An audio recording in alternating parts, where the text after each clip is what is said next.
gouvernement se prépare à passer au stade 3. Sibeth Ndiaye a été très claire d'ailleurs, la porte-parole du gouvernement. Emmanuel Macron va réunir tout à l'heure, dans l'après-midi, une trentaine de scientifiques pour en parler. Fermeture d'écoles, limitation des déplacements, maintien à domicile des patients les moins atteints.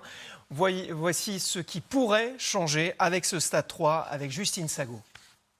Tu as compris la façon de se connecter? Cela pourrait être une des conséquences du passage au stade 3 de l'épidémie de coronavirus. Suivre des cours en ligne, comme ce collégien dans l'Oise.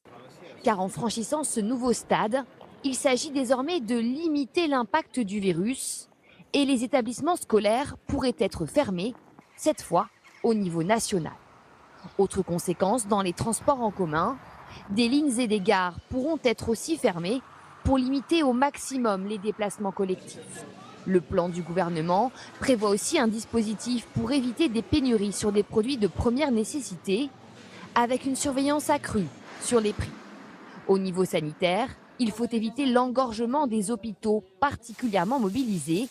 Les malades les moins touchés devront donc rester à domicile. Au chapitre sécurité, la police et la gendarmerie pourraient être appelées en renfort, notamment en cas de mesures de confinement de la population. Voilà, on en saura certainement davantage tout à l'heure à 8h30, puisque Elisabeth Martichoux reçoit la porte-parole du gouvernement, Sibeth Ndiaye.